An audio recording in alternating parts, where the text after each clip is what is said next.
Hey folks, Nathan coming at you from Hillsborough, North Carolina. And that is the 2019 Volkswagen Jetta. It's new from the ground up. And coming up next, I don't just have one question for you, I've got 5. What are the top 5 ways this vehicle has been improved over its predecessor? That's coming up next.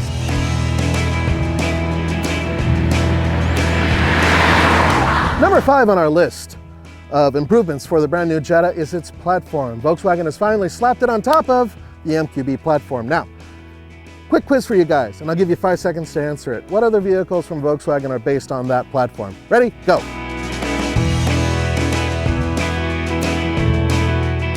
Wrong! There's 5 of them. The Arteon, the Atlas, the Tiguan, the Golf, and now, of course, the Jetta. For some reason, the new Passat, it's not on that platform. Also, the Beetle. Well, big surprise there, right? So, new platform for the Jetta. Good platform for the Jetta. You know, at first I thought, the 2019 kind of reminds me of the 2018. And the minute we got off the highway and got onto the twisty roads, that completely changed. First of all, the 1.4 liter turbo in this thing is a gem. Steering has improved. The effort is about the same, but I feel like I have a little bit better control of the vehicle.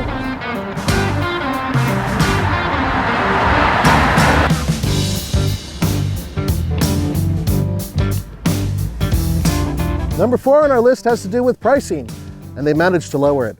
This one starts at $18,545, base model, not bad.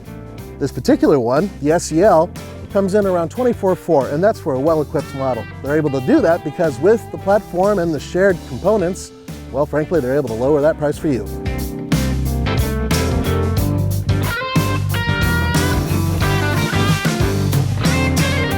Number 3 on this list is important for those of you who are looking for value and a little bit of protection, and that's because Volkswagen now offers a 6-year, 72,000 mile warranty, bumper to bumper. Pretty cool. Guys, we like to do bonuses, and the bonus this time is something that hasn't changed, the engine.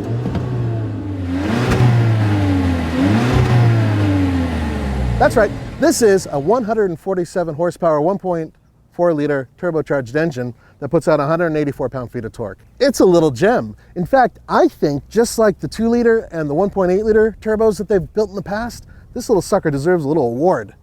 It's that good. Check this out. Either with the 8-speed auto or the 6-speed manual, you still get the same MPG, 34 MPG combined. That's pretty impressive. A lot has changed since the old days when they took basically a Golf and put a trunk on the back of it versus using the MQB platform for the new Jetta. So the car behind me it's Volkswagen's own 1982 Jetta. We bought this car probably about 6 months ago with this event in mind actually. And it was a relatively clean car that we found in Jersey. And then we started the restoration and it's kind of still ongoing. It's not drivable here because the transmission needs some work, but otherwise this is the most expensive Jetta here. I kid you not, this is the most expensive Jetta at this event. So it's a really nice restoration. And you know, if you look at the car, it is exactly what it is. It's a Golf with a trunk. When you look at the lines, it's just like the original Golf, Giugiaro's folded paper School of Design Golf with a trunk added on. And actually, the car was never massively successful in Europe. When I was a journalist in England, in the dim and distant past, you know, it was an old person's car, but in the States, the Jetta's always been a sporty sedan dating back to the original Mark I that went on sale in 1980.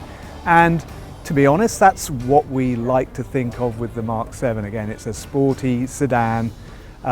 This one, the new one, is based on the MQB platform, so it's the same bare bones as the Golf. So yeah, so the basic premise behind Jetta has always been a fun, sporty sedan. But the other thing has always been an entry level into the Volkswagen brand. So if you look at this car, you know, this was the entry. This car is also the entry. Big differences though. For instance, this car has something the modern car doesn't have, which is an ashtray. And it also has a cigar lighter that actually lights cigarettes. The new car, for instance, though, it's in every regard it's superior because it's got more power, better fuel economy, it's safer, it's bigger, it's got infotainment that actually works. You know, this thing's got a cassette radio, this thing's got Bluetooth streaming audio. So the difference between the cars, I mean, they're the same kind of soul. Both cars engineered by engineers rather than by marketers. And you know, the modern car is, as I say, so much more capable nowadays. But that's just progress. Number 2 on this list, lots of cool goodies, including front and rear LED lights, Apple CarPlay, Android Auto, and a ton of optional toys that you can throw into the vehicle. What Volkswagen is trying to do is make this vehicle technologically advanced and easy on the wallet. Finish has improved over the last vehicle, but it is something they still need to work on in terms of hard plastics versus soft ones, more expensive components versus less expensive components. The interior is a little bit more comfortable. The seating position is a little bit better. Everything's like a little bit better, right? The car is a little bit bigger.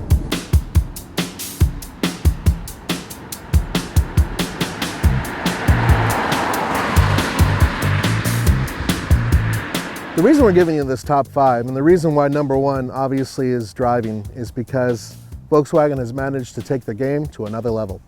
This car drives better, it handles better, it feels better, it's better put together, and it's quieter. Everything about this car is improved. So there are a couple things that take a little bit of the shine off the car, one of which is the fact that the rear suspension is basically a twisting beam, fairly primitive suspension system. However, when they have the performance version, the GLI, that'll have a fully independent rear suspension. It's still not a bad handler though. Actually, it's very comfortable around the corners, but I wouldn't put this up against a GTI. The Jetta across the board is going to have this 1.4 liter engine. I talked to the guys and they said, no, well, the hotter engines and all that on the GLI will be coming out in the near future, but for now, this is what we got. Soft enough to drive every day. It just has enough sport in it to make things a little fun.